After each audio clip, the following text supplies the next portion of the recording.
Hello and welcome to Unit 4.3, Cellular Respiration, in our class about cells. My name is Lauren Davis. I'm one of the instructors of this class.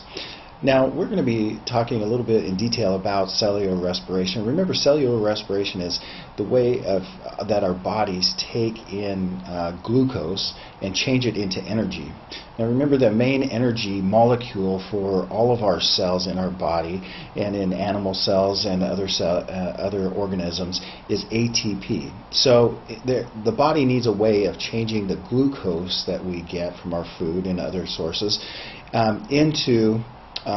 into energy, or these ATP packages, okay?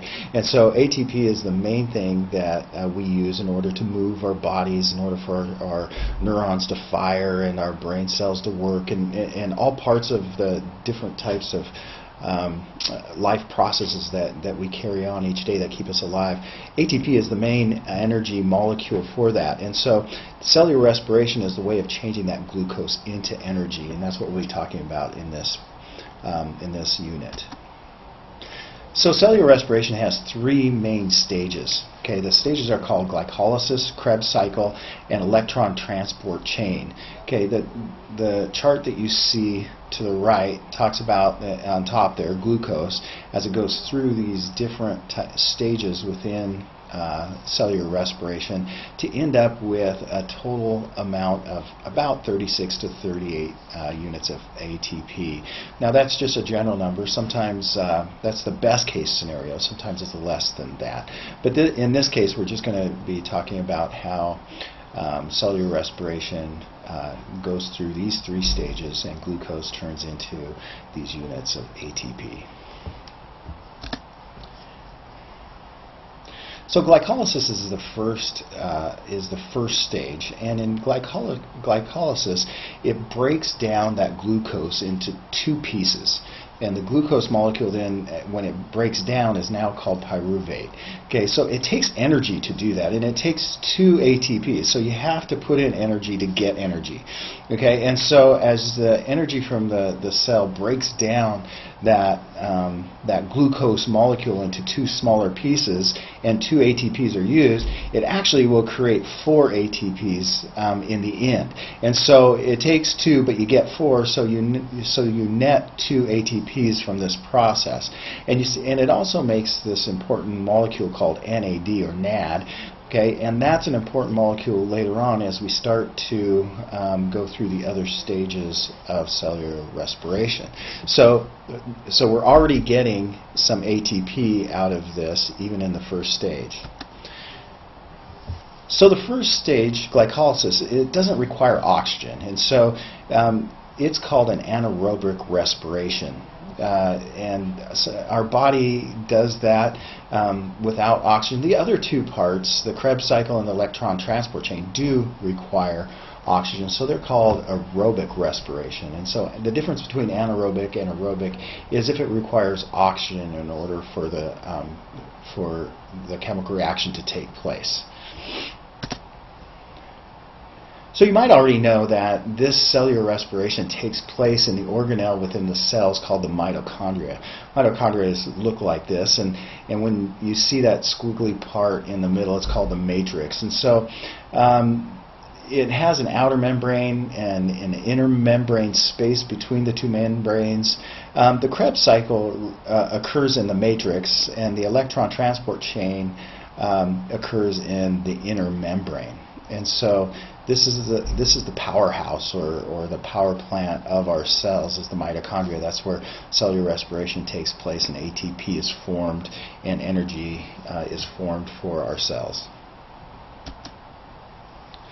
So as we look at the Krebs cycle, it's a pretty complicated process.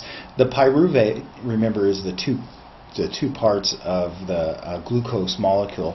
It enters the Krebs cycle, and as it goes through the Krebs cycle, electrons are released to the NADH, or the NAD molecule. It's also called the citric acid cycle. So the main thing that you need to know here, that as the pyruvate then breaks down further and goes through more chemical reactions, NAD is produced. And so is FAD, or FAD. And so this is more about the Krebs cycle and the pieces of the Krebs cycle. And as you see, more and more smaller molecules are formed. CO2 is also released by this process. So the results of from glycolysis, the first stage, and the Krebs cycle, the second stage, remember that you get 2 from glycolysis, and you get 2 more ATP from the Krebs cycle. So you're already up 4 ATP molecules, and so you're generating that energy source for the cell even after the first 2 cycles. But more importantly, you're creating 10 NAD, or NADH, molecules from this glycolysis, 2 from glycolysis, 8 from the Krebs cycle, and those NADs are important, and the FADs are important as we go into the electron cycle. So the electron transport cycle of this cellular respiration occurs, and you can kind of see how it works in the chart below. Electrons are released from NAD and FAD to the inner membrane of the mitochondria. They are transported, and the energy is used to pump the hydrogen ions across the membrane, and that creates a deficiency in hydrogen ions on the interior part of the membrane. So it cycles back through and across the membrane, and when that happens, it forms ATP. Okay, so this is the main process which creates ATP through cellular respiration. So as it flows, like I mentioned before, as it flows back through, it synthesizes ATP.